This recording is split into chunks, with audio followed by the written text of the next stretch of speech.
school are very bothered because they also have children in middle school 12 and up.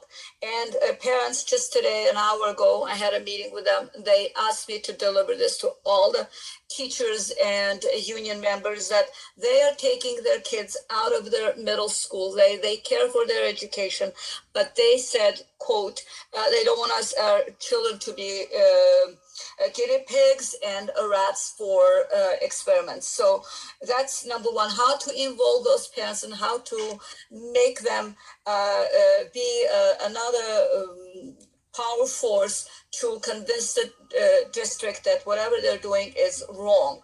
And also, my body is my choice. That was my motto for a long time. And I compare this to a forceful sterilization of women during Nazi regime. They sterilized women. They didn't kill them. They used them, but they forcefully sterilized them. And also, what's next is that internment camps unvaccinated. So thank you. So parents, how to involve them? Are we next to be camped if we're not vaccinated after we lose our jobs? And my body is my choice and forceful sterilization. I guess if you can respond. Thank you. Anybody have a brief response? I do. I believe the camps, I believe what they're called is re-education camps. Re-education. FEMA has them. As far as involving the parents, I would get up. Well, you're already meeting with them, which is really good. Keep those meetings going. But I ask if they can help flyer. You know, we have to go to work in the morning, but I'm sure there's a lot of cars, a lot of parents dropping their kids off in the morning, and there's other parents who feel the same way. And if they got a flyer, you know, about an action that they can take, even calling the school board is very impactful. If we can get them calling, emailing them in. But then inviting other parents to our rallies, having a rally at their own school site would be very powerful, even if it's 5 or 6 parents out there in the morning or after school, with some posters, some chants. The actions will spread from school to school if we can get them going at the school sites. I know not everyone can go downtown LA on a Saturday, but I think people can take 15 minutes to do an action at their school site, and use those talking points you talked about. Those are very powerful.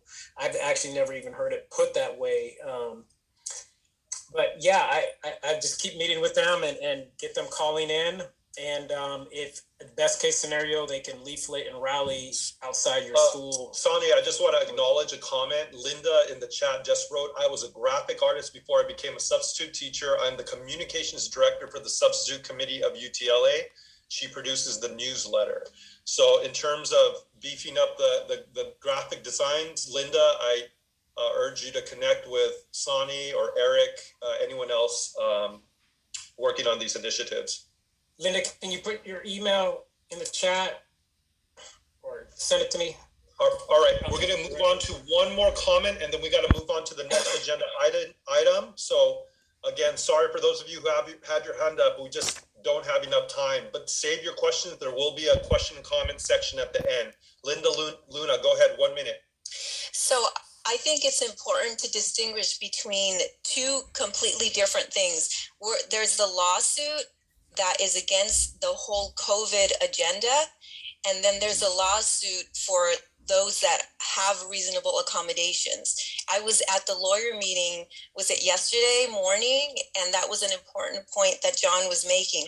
If you're getting the reasonable accommodation, then you cannot participate in the COVID lawsuit. And filing for reasonable accommodations individually is playing the game that they're setting up for us, right? It's a Band-Aid. If you want to make a true change, then you need the COVID lawsuit.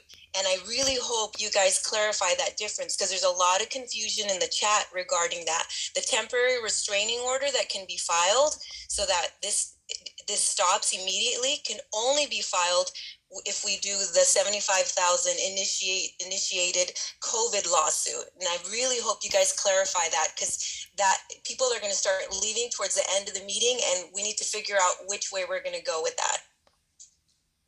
Vanessa, would you like to speak to that, or anyone else? Yes. Oh.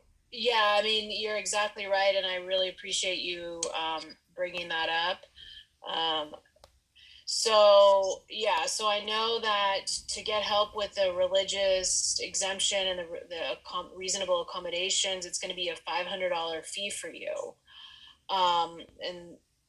But we are also asking for donations in the hundreds of dollars for the lawsuit that is going to place a temporary restraining order on LAUSD, and then just this huge lawsuit that is intended to completely just stop the mandate altogether. And so that is the next agenda item, is the donations for this specific lawsuit that's being organized through Leslie Manukian at the Health Freedom Defense Fund. Lawrence, are we at that? Well, actually, we're not quite at that point yet. Zena needs to talk about our coalition. Yeah. Okay, Zena. We're gonna go ahead. Go ahead. Go ahead, Zena, and then again, just if you could be mindful of time, please. I'm going to be super brief. So last week I spent the week pulling together the LA firefighters, the LAPD. I'm still looking for the LA nurses. They're a little bit harder to find because they're all employed by different people. And I'm going to add to that the LAUSD parents. So here's what I did. I reached out. The firefighters have a very, very clear hierarchy that they've set into motion very quickly.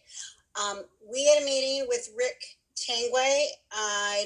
Sorry, I'm forgetting who was at that meeting, so feel free to jump in.